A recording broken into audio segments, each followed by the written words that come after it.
Yeah, that's a great question. And I think the best journeys we go on are those that we don't even know we're on that journey. We're growing, we're progressing, we're becoming a better version of ourselves. And I've gotten to a point in my life that I don't want to do something that's not with intent. I don't want to do something just for the point of doing it. I want to I want to be a father intentional. I want to be a husband intentional. And whenever I got stressed, I ate. Whenever I got tired, I ate. Whenever I felt lonely, I ate. It's like, okay. And I figured to myself, they make pants in my size still, so I'll just keep buying new pants and it doesn't matter. And self-care is not selfish. When you think about all the things that are important in your life, and you think about if your job is important, your family is important, your marriage is important, your friendships are important, your hobbies are, all those things are important. There's one common denominator in all those things, and that's you. Listen, are you the kind of guy who somebody would look up to? You know, you excel at things in life, and because that, people seek you out for advice. You know, but inside while all this is going on, there's an avalanche of pain and anxiety that comes upon you. You know, at times it can be even crippling. You know, this scenario is far more common than we realize, especially for men. And with the suicide still being in the top 5 killers of men, the numbers are proving that we need to figure out how to handle our anxiety and our mental health. Well, if this is you, stick around because my guest today has been to hell and back, and as he shares his story about what he's gone through to get himself right. Now, in the meantime, if you're interested in raising your standards as a father, a husband, and an entrepreneur, then I encourage you to participate in our Band of Brothers group mentoring program. You know, we're just a group of ordinary guys working towards living extraordinary lives. You can find us at the Awakened Man Training Academy at members.theawakenedman.net. And with that, let's get on with today's episode. The average man today is sleepwalking through life, many never reaching their true potential, let alone ever crossing the finish line to living a purposeful life. Yet, the hunger still exists, albeit buried amidst his cluttered mind, misguided beliefs, and values that no longer serve him. It's time to align yourself for greatness. It's time to become a revolutionary man. Stay strong, my brother. You know, welcome everyone to the Revolutionary Man podcast. I'm the founder of the Awakened Man movement and your host, Alan Devonso. You know, before we get into anything, I'd just like to ask you a couple of questions. When was the last time that you felt anxious about something? And what was your coping mechanism, or how have you been coping with it? You know, all of us will eventually deal with some form of mental health crisis. And the coping mechanisms we use to deal with these can either help us or push us further into misery. The key is to find out what works for you and then deploying that strategy. So to help us with that today, my guest is going to share his battle with mental health and what he's done to manage it. As a former collegiate athlete, Marc Paisant uses physical fitness to assist with his mental health. He has learned that both can be combined and used to help work through any life issue. And as a certified personal trainer and the creator and host of the Relatively Normal podcast, Marc shares his experience with ADHD, anxiety, and depression. And his goal is to inspire others to ask for help and in the end, end the stigma when it comes to mental health awareness. Welcome to the show, Marc. How are things today? I am great. Thank you so much for having me. It is totally my privilege. Thank you for everything you're doing. This is amazing. So I'm just really happy to be here. Oh, I'm just grateful to have you on the show. I know this is such a big topic for us to talk about, especially for men. And as I was saying about talking about, you know, just the suicide rate alone, those statistics are scary enough. But before we get into all that, I just want to have you share with us a little bit more about your hero's journey. We always talk about all of us being on that journey. And tell us about a particular time in your life where you felt challenged, maybe even felt lost, and knew things had to change. What did you do? And how did that experience shape you into the man you are today and the work you're doing?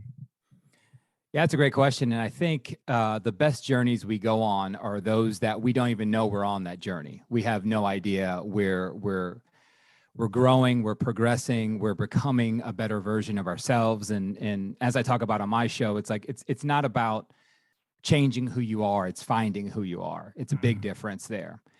And, you know, from an early age, you know, from being a teenager, I had these feelings that I never really knew how to express. Like as a young man, you don't know how to express it. You don't know if you should express it Are your friends going to make fun of you?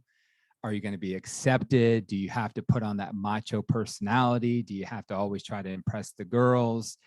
And as I got older into adulthood, I noticed that I never worked through that. I never, built coping mechanisms. I never found a way to become the best version of myself. And there's plenty of journeys I can talk about, but the one I like talking about the most is the one I've been on, lately in the past, probably 12 to 14 months, where I noticed in my life, I was at one time or another focusing on my mental health and really getting right mentally. And then another part of my life, I'd be really focusing on my physical health and thinking one would take care of the other. Thinking if I lost a bunch of weight, got in shape, then mentally I'd be there. Or if mentally I worked on my meditation, worked on my therapy sessions, worked on my mindfulness, then I'd just be motivated to go to the gym or go for a run. And what I noticed is that I couldn't do one without the other. One did not take care of the other. I had to be intentional at times with both my mental and my physical health.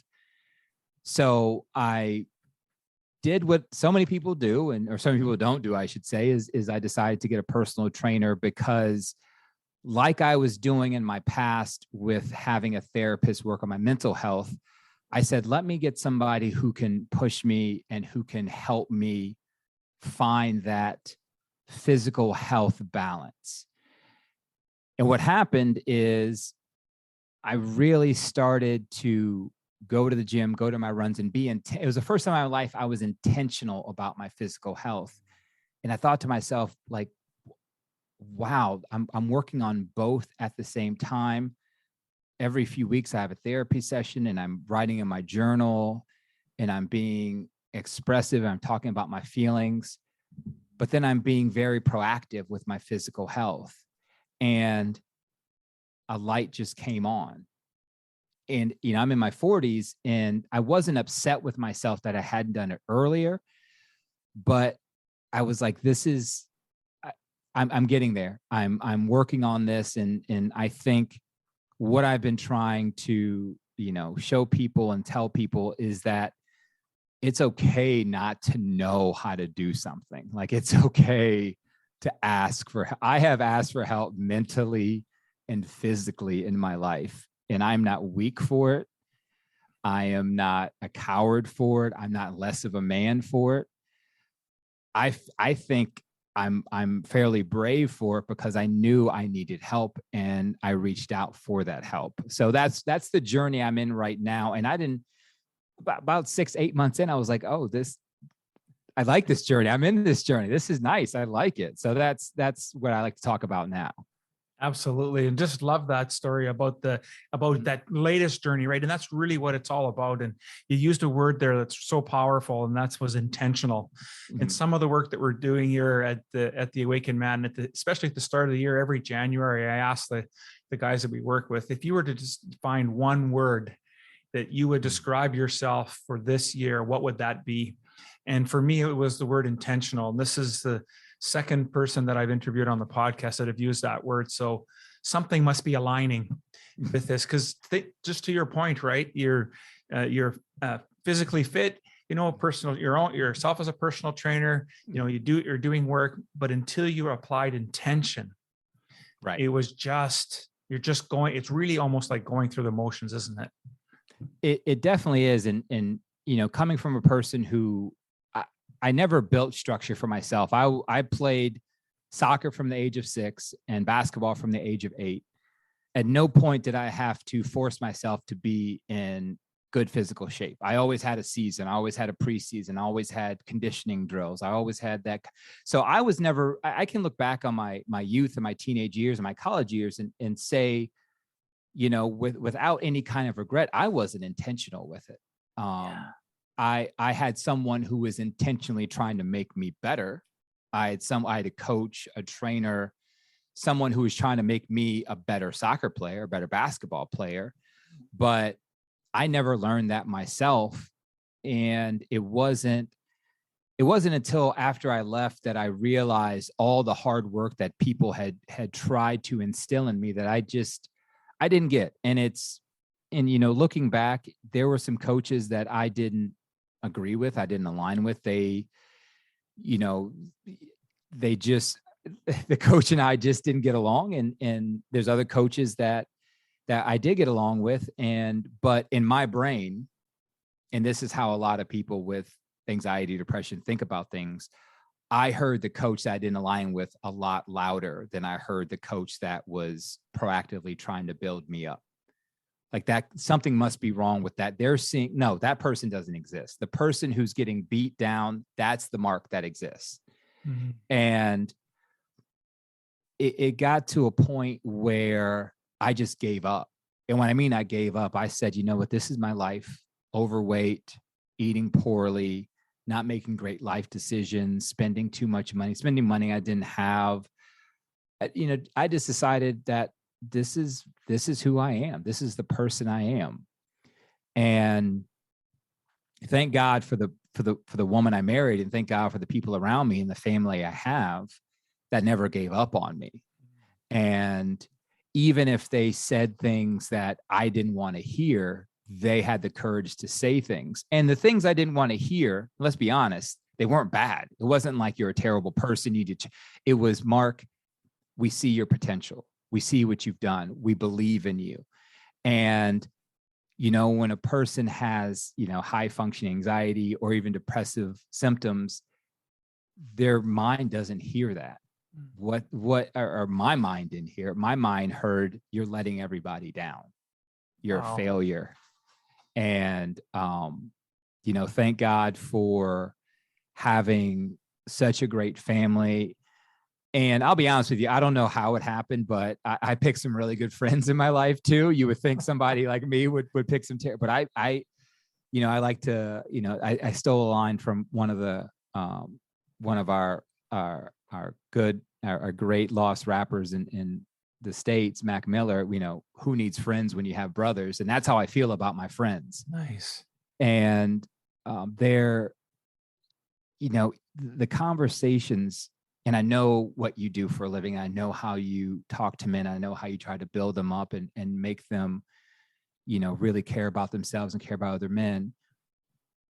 Looking back, the conversations I had with my male friends were unlike probably the normal conversations you think you have with men. Like, we got into conversations where we talked about our feelings. We talked about our relationships. We talked about the things that upset us. We didn't just blow the other person off and say, let's go grab a beer and forget about tonight. We didn't do that.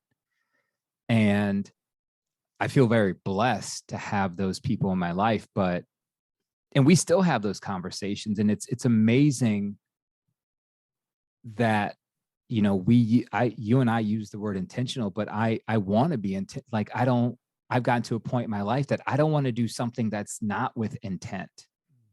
I don't want to do something just for the point of doing it. I want to I want to be a father intentionally. I want to be a husband intentionally. I want to be a role model, a friend, a coach, a leader, an employee, a coworker. I want to be all those things intentionally because I want someone to see what I'm doing and say, I can do that too. I can do that too. I don't want to do it and be alone. I want others to follow what I'm doing. Yeah, I love that. Just such great nuggets in there. I just want to pull a couple of them and really dive in a little bit more. You talked about that voice, and you talked about it in two different ways. You talked about it being loud, mm-hmm. and then you also talked about it being, changing the narrative of what was being put there. And I just wanted to go a little bit more about that loudness, because that's so, when you said that, I just go, that's exactly what happens to me as well. When there's, when that, the devil and the angel on the shoulder, it seems like this one guy is just a little bit louder, mm-hmm. A little bit more forceful. And I'm wondering if in your work and in your journey, have you figured out why that is? And what did you do to be able to tame that aspect? And then let's get into about the changing the narrative. Yeah, it's a gift and a curse, and I'll explain this to people who might not understand high functioning anxiety, and because there's a big difference between, like, everybody has a certain level of anxiety. It's what makes us human. our ancestors and Neanderthals, whenever they heard a crack at night, they knew that they had to be anxious about, is that going to come and eat my family? Like, it's inherent in us to be anxious to a level. However, when someone with high functioning anxiety, like I'll take myself, for example, I'm very, in a lot of the jobs I've had in the last 10 to 12 years, I've been a high level performer. And I would love to say that's just my drive to be great at what I do. But in my head, it's my drive not to be bad at what I do. And there's a big difference there. There's a huge difference there. Because what it means is, first, I'm a yes man. I can't tell you no. Like, if I tell you no, I feel that I'm failing you. Even though someone will say to me, Mark, tell me no if you want to. I know you're busy. Tell me no if you want to. No, I can't say that. And then secondly, I feel the weight of the world on everything I do. I feel every presentation I make, the president, the queen, the prime minister, everyone is going to be there watching it, critiquing it. So I go over every presentation tenfold. I review every paper multiple times, not just spell check. I'll review. So my anxiety is making me good at my job, but at what cost? And I think a lot of people don't understand that, because they'll hear the term high functioning anxiety and they'll just use it kind of blasé and say, oh yeah, I know. Like, we don't, unless you have it, you really don't know what it means, because it means you want to succeed at your job, or succeed as a coach, succeed as a father, succeed at all these things in life. But the reason you don't want to succeed is because you think you have everyone in the world watching you. And that is so stressful. That is so frustrating. It's high blood pressure wrapped into nervousness, wrapped into anxiety, wrapped everything. And then I can't shut it off. What I do, or what I have to do, is I just have to figure out coping mechanisms. And you know what? The best people I've worked with, who I've explained this to, have been really good. And they'll tell me, Mark, you've done enough. Shut it down. You're good. You're fine. Like, I want you to log off now. Like, do it. So I just want it's not that voice is telling me bad things, but I constantly live in the what if portion of my life. What if I don't get this done? What if I show up 15 minutes late? What if I'm a failure? What if this project that I've worked so hard on absolutely bombs? What if, put in a negative result? That's how my brain works. And I've had to learn to live with it. It's not that I can just shut that up. Believe me, if I could shut this off, I would. But that's just who I am. Absolutely. And because you have the recognition today of what's going on with you, I'm suspecting that the energy and your physical health, even though you're very dedicated to that aspect of it, having that much anxiety does put a physical toll on our body, whether that's through sickness and other things that comes through. Now that you have that awareness, it must have been able to reduce that for you and give you a sense of, what's going on, and it's part of who Mark is. But it sounds like it has less control over you. Does that be a fair statement? It's amazing you say that, because this journey I've been on, like I was just talking about, is really about the mind-body connection. Really about, the physical and the feelings kind of coming together. And they have a huge stake in what the other does. And I'll give you an absolutely perfect example. When I was in my early to mid 20s, and, I'd gotten, the 9 to 5, and I'm out on my own, and I'm making my own money, and I'm dealing with my own, quarterly business reviews and my yearly reviews and all that stuff. And I'd miss a bunch of days at work because of a mysterious stomach ache. Like, I'd wake up in the morning and just be bent over with so much pain in my stomach, to the point where I went to ERs. I went to the urgent care. I made doctor's appointments. I had endoscopies done. I had x-rays. I had all these things done. And every doctor told me the same thing. We can't find anything physically wrong with you. And I was walking through, I had taken a day off because of the stomach pain. And I remember I felt good enough to leave the house early evening. And my boss called me just to check on me. Picked up the phone and I was just talking with her, and she said something about something I was working on, and immediately my pain goes to my stomach. And I was in a store and I was almost bent over. And she says, like stress can cause things like this. And I was just like, no, what are you talking about? That. And then I started to kind of mark when I got those physical ailments in my stomach. And it would be high stress, high anxiety. And at that point, I was still learning a lot about, again, early to mid 20s, by age, you're an adult, but you're still learning the world. You're still learning a lot about your reactions and how your body and how your mind works. And I noticed every time I got ultra stressed or ultra anxious, I got these debilitating pains in the side of my stomach to a point where I couldn't eat. I couldn't stand up. And that kind of got me on this thing where I have to find something to do to cope with these feelings. Like I can't go on eating poorly. Like I talk about all the time. The only thing I've been addicted to in my life has been food. Like food, specifically sugary, like that's the only thing I've been addicted to in my life. It was my go-to. And whenever I got stressed, I ate. Whenever I got tired, I ate. Whenever I felt lonely, I ate. It's like, okay. And I figured to myself, they make pants in my size still. So I'll just keep buying new pants and it doesn't matter. And after a while, it's like, okay, you could possibly be pre-diabetic. Your family has a history of high blood pressure. I had swollen joints, back pain. Yeah, I was like, what's going, like, come on. Like, and thank God for friends who are like, hey man, you got pretty tired walking up the stairs, we haven't seen you since college and you were fit back then. Now what's going on? And I wouldn't call it a wake-up call more, because a wake-up call, like it happened suddenly. It's like I had a wake-up call. I had I had something, I had a heart attack, or I had something happened immediately in a wake-up call. But my friends started having kids.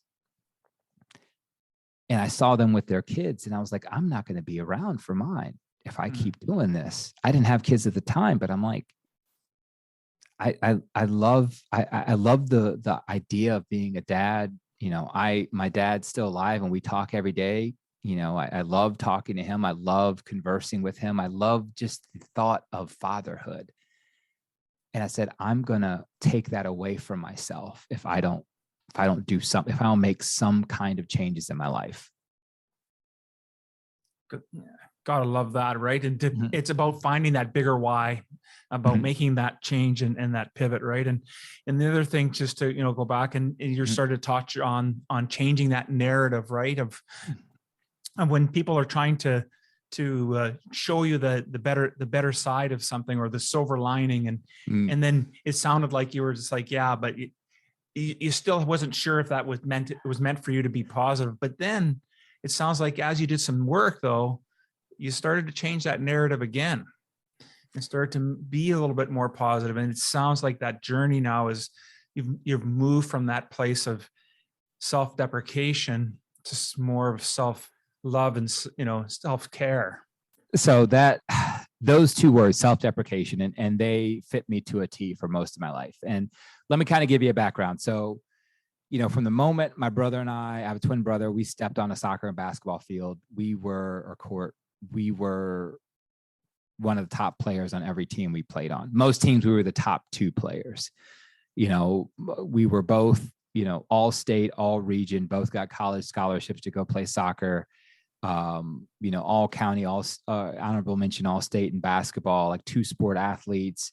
We played AAU. The club team was ranked, in the top 4 in the country. Our high school team was ranked number 1. Like, I'm not saying this stuff to to hype myself up, but I want to kind of just show you where I was in my career as an amateur athlete. Like I was great at what I did. I was the number one goalkeeper in Georgia for 2 years in a row. No, I was good at what I did, and I worked hard at what I did. But something, and I'll be honest with you, something changed with me when I went to college because, and I think a lot of athletes know this feeling. I was the MVP on my soccer team and basketball team my senior year in college. I went to Clemson to play soccer, and everyone was the MVP on their soccer team in high school. And it's amazing how some guys deal with that, where they just have that bravado and they just have that alpha, and they just walk on the field and say, which one of you guys is coming second? Because I'm going to be number one. And I never had that. I got on that field and I was like, I don't belong here. And I can't tell you why I thought that. I've never been an ultra competitive person. That's just not my nature. I've always kind of been a laid back, go with the flow type person. And high school, I could get away with that. In college, I could not get away with that because everyone is the man. Everyone's fighting for the starting position. Everyone wants to be the person that the school talks about. Everyone wants to be that person. I didn't really care about that. Would I have liked to play? Yeah. Would I want to start? Yes. Would I want to win championships? Of course. But I wasn't the type of person that was going to step over other people to get there. When 90% of my teammates would have gladly stepped over me to get to the top. And so being in the minority there, it made me think something's wrong with me.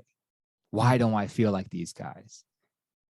And I'll tell you right now, for the longest time, I tried to be like them, and it almost ruined me. Like for the longest time, I tried to be that guy and walk around with my chest puffed out and look down on people who weren't in sports. And I tried to be that person, and I couldn't.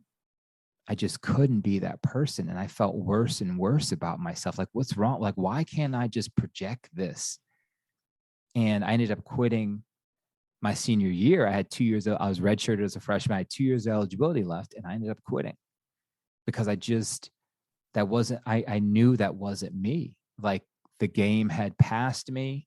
I had no love for it anymore. I loved my teammates, really good. I stay in contact with a lot of them to this day, but the game had passed me by. And I think that may have been, looking back, that may have been the first step to this whole thing for me, where I remember calling my dad and telling him I'm done. I'm quitting a game I've loved for most of my life, and I don't want to do it. And I never thought in a million years I'd ever say, like watching the World Cup this year, I enjoyed it so much.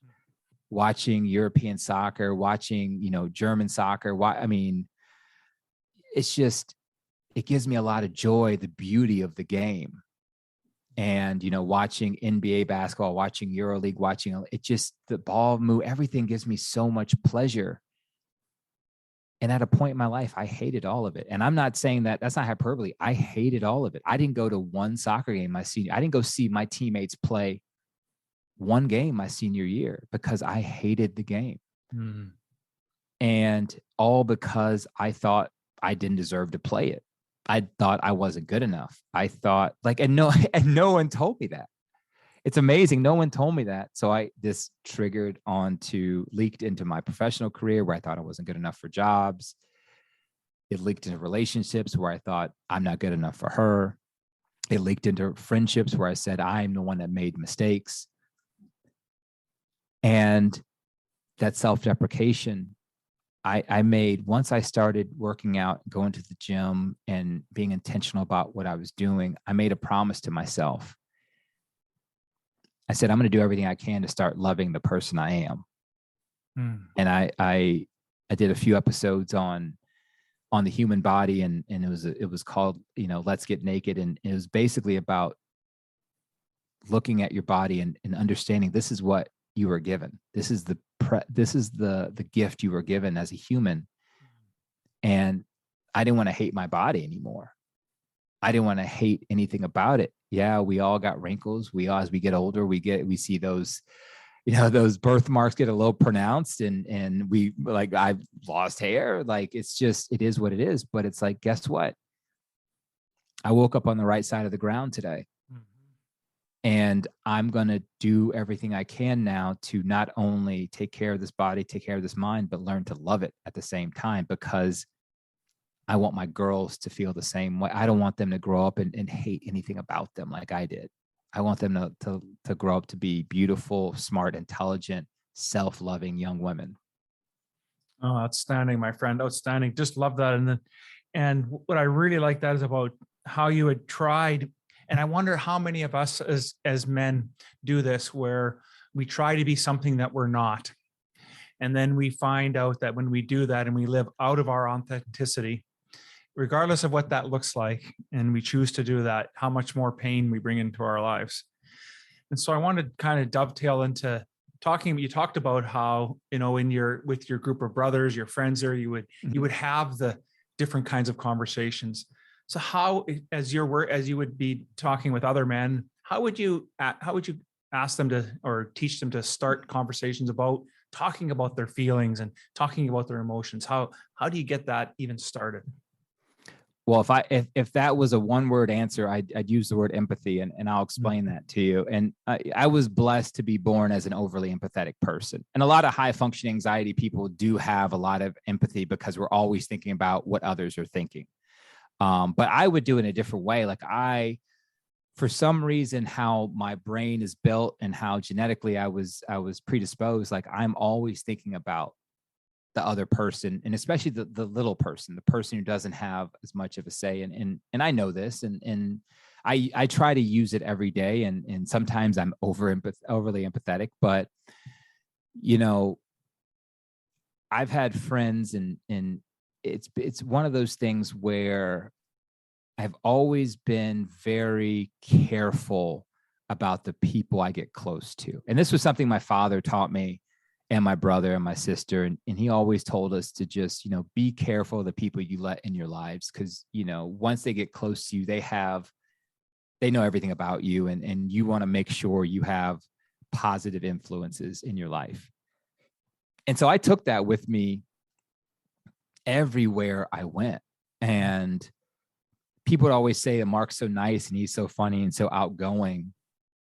However, if you look back, I had the same people around me all the time, and it wasn't a large group of people. And I'm very suspicious of people who give too much information too quickly in conversation or in relationships. Because as much as I don't know you, you don't know me. And that tells me a lot about your character if you're telling me deep, dark family secrets within 5 minutes of meeting me. And that happens more than people know. And it's just, I'm not judging that person, but at the same time, I'm like, if we got close and I told you things that physically upset me or mentally upset me or deep and dark to me, or how quickly would you just let those things go out in the open to new people? So it's funny that the friends I have, it's different when, we would go out for a drink or go out for a beer, and same, conversations would start about work and relationships and the kids and all that, if they had kids. But then I would always think to myself, and I don't know where this comes from, I guess it's just predisposed to it. I always think to myself, how is this person feeling about that though? Like somebody, and we do this and I tell people all this time about the difference between men and women expressing themselves, because we both do it. Men and women express themselves, but we do it differently. Women are more outgoing, and they'll group text a bunch of friends. Oh, I had a lousy day. You can't believe what happened. This happened. I feel down. And women are great about being able to express how they feel. What men will do is we'll say one or two sentences, and oh man, what a day today. And we'll leave it at that. But that's a man saying, I need to vent. I need to talk about it. I have feelings I want. And it's up to us as the listeners, as the male friends, to pause the TV, to turn off the TV, to turn off the radio, to put the phone down, to say, hey man, what's going on? Talk to me about it. What's happening? But what we do a lot of the times is, especially and I'm guilty of this too, but especially when I had roommates, and especially when I was younger, man, what a day. Like I can't even, that's crazy what happened today. All right, let's go to the bar, grab a beer. We're going to forget about everything. It's like, that's not helping anything. And, the first time that another grown man cries in front of you, and says, I lost her, or I lost my job, or my father's sick, or I don't know what to do. And you're there. And the great part about that's a terrible situation to be in, but the great part about it is that person is vulnerable enough to trust you in that situation. And a lot of times we don't see that.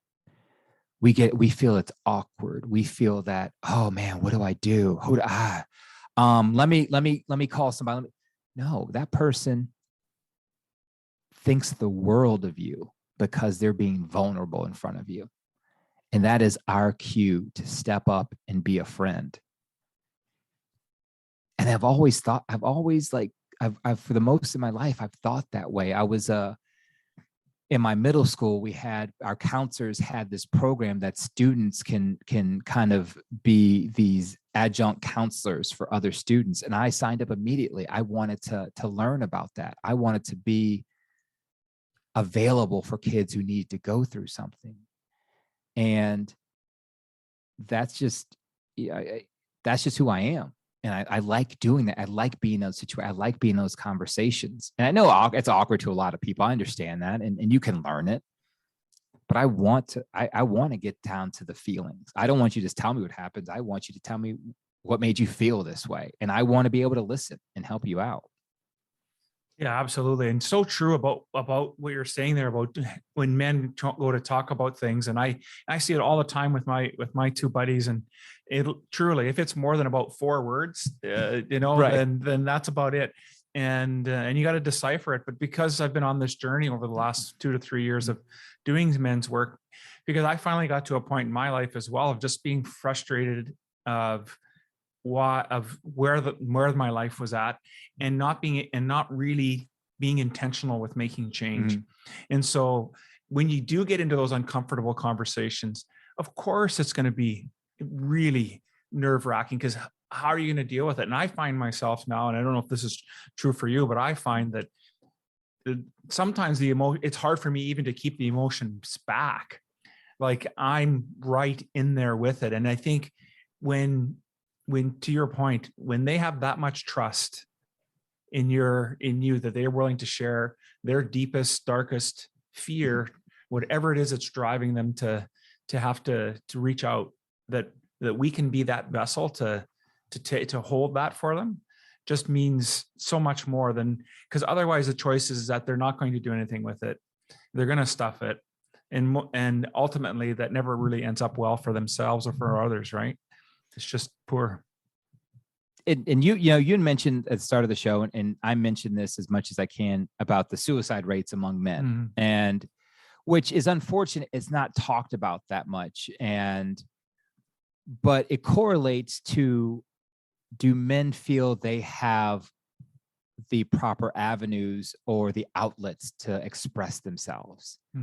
Do they have the ability to say, I can't do this, I need help, I feel weak, I feel vulnerable, and for people to accept that that's okay for them to feel that way? Or is it a man thinking, I'm less of a man because I feel no one's going to listen to me, no one's going to pay attention to me, why am I even here, why do I have these feelings?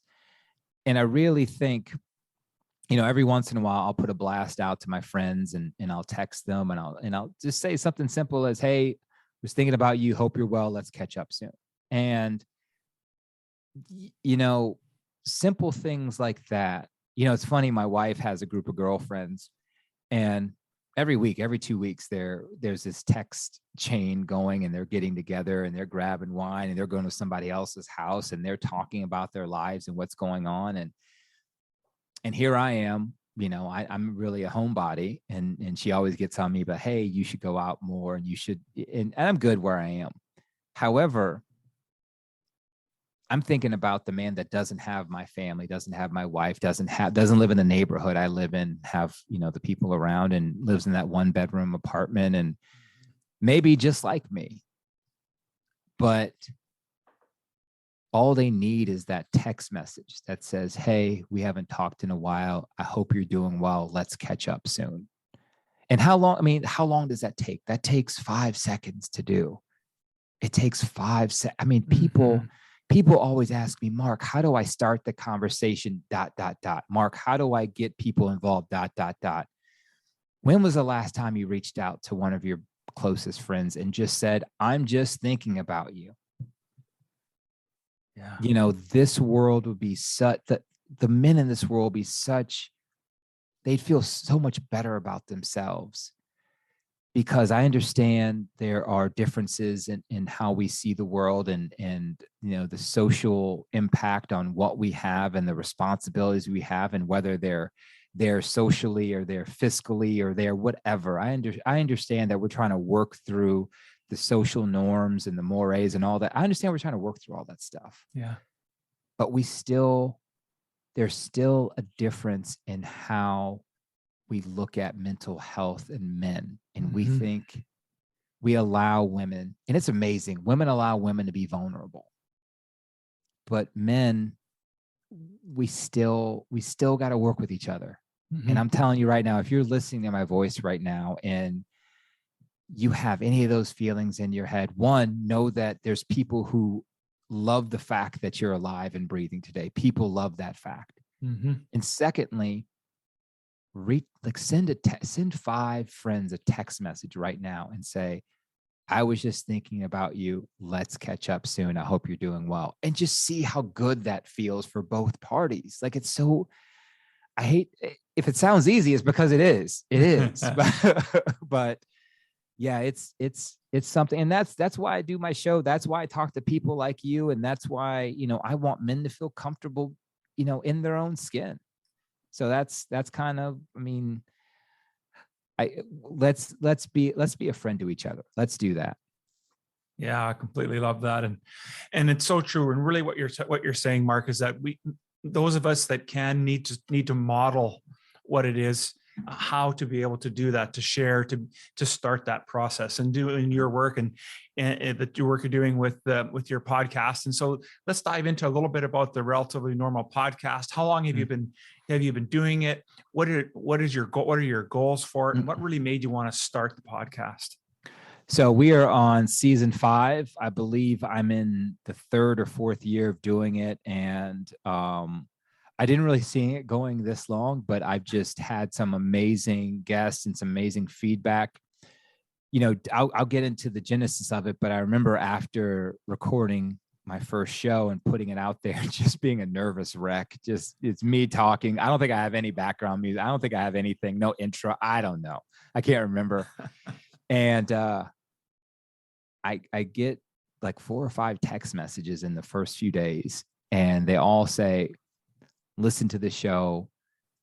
Thanks for saying all the things that I've been thinking. Nice. And all from men. Because the reason I did it is because I wanted to go from a man's perspective on mental health and especially a Black man's perspective and how we see the world, and making sure there's a voice out there for everybody.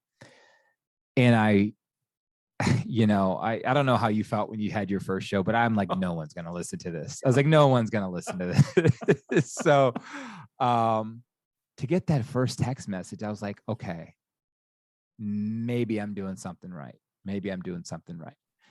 But, I had a few years back, I had a really amazing therapist in Herndon, Virginia. And I was having a really bad day, really bad. I'd come in and it's one of those days that nothing was particularly bad, but my mental state was not good. I was drained, in a bad headspace. The sun was out, but it was raining in my head. So, and I remember my therapist asked me, he's like, Mark, let me just stop you.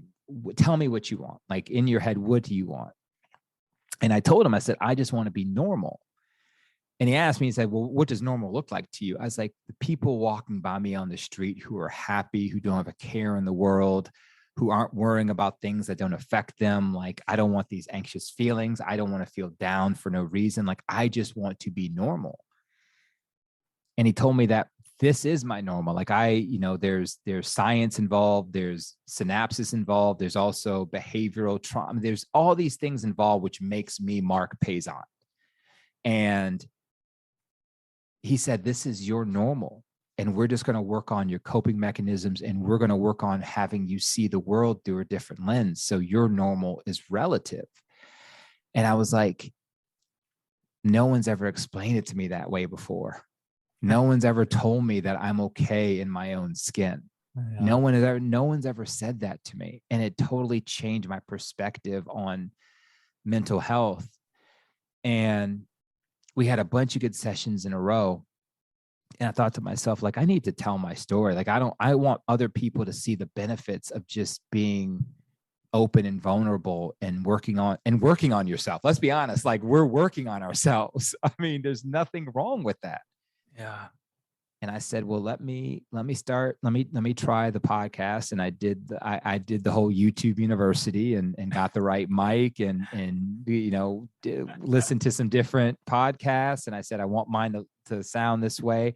And then I got the best advice I've ever gotten in regard to podcasting. And it's from, I think the podcaster's name is Sarah Benincasa, and she is a comedian in America. And all she wrote was, your first episode is supposed to be terrible. And I was like, done.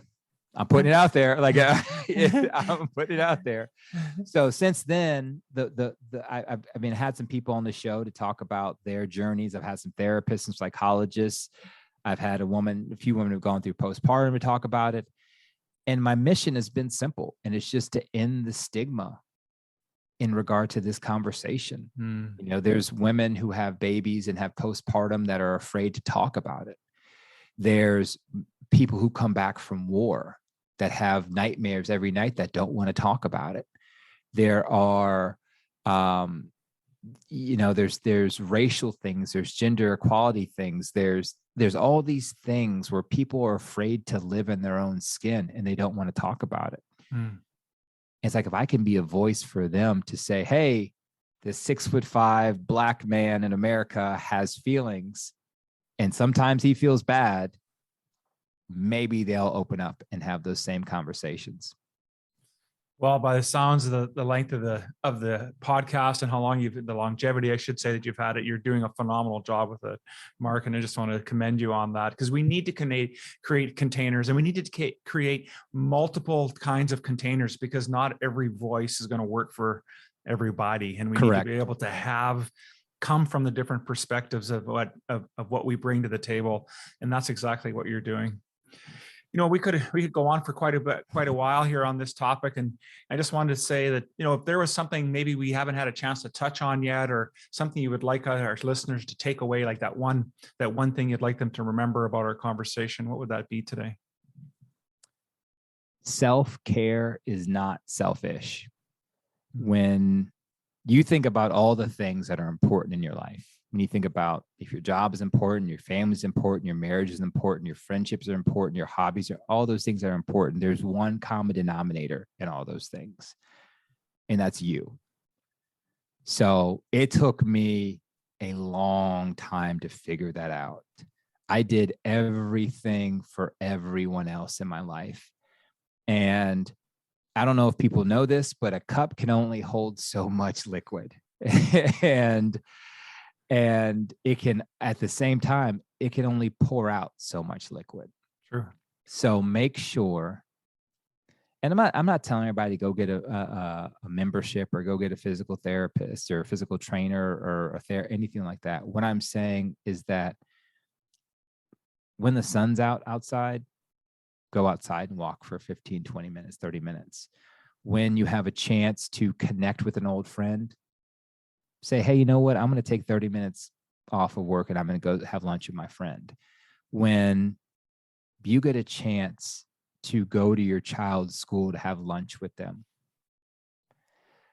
careers come and go, hobbies come and go, all these things come and go, but we only get one of these. You only get a limited amount of trips around the sun on this blue ball we live on. Mm-hmm. So make sure that if you get a chance, not if you get a chance, but make sure you understand that self-care is not selfish. Take care of yourself, take mental health breaks, take mental health days, and be open and honest with people about it. I used to tell people that I had a doctor's appointment or I had a thing I had to go to. That got to the point where it's like, hey, I got a therapy session. That got to the point where it's like, you know what? I need a mental health day. And you'd be surprised how many people are accepting nowadays of that stuff, because burnout is real. Mm-hmm. People just hating the jobs they do these things are real. So don't ever lose sight of the fact that you are an important part of your own life, because a lot of people miss that sometimes. I missed it for the most of my life, but self-care is not selfish. Take care of yourselves. Oh, I love that. What a powerful way to wind up our time together. I just want to say thank you once again, Marc, for spending time with me today. And we unpacked quite a bit and did set a bit of a path for people who are struggling with mental health to be able to find their way through it and really live a more fulfilling life. So if men were interested in getting a hold of you and maybe involved in any programs you're working on, what would be the best way for them to reach out to you? So right now, I want to say this, like if you reach out to me on social media, I respond, and it doesn't matter what you're going through. If you need somebody to vent to or somebody to talk to, please reach out to me. I will definitely respond and talk to you. But, IG and Facebook is Relatively Normal Podcast. You can follow my fitness journey at Paisant_fitness, and the website for the personal training will be coming soon.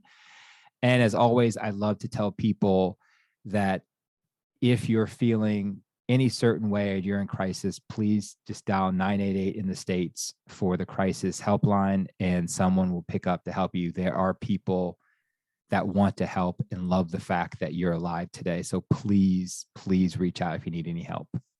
Love that. Well, I'll make sure all that information is in the show notes. Just want to say one more time, thank you so much, Marc, for being on the show.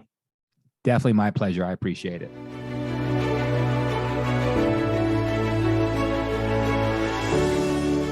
Thank you for listening to the Revolutionary Man Podcast. Are you ready to own your destiny? To become more the man you are destined to be?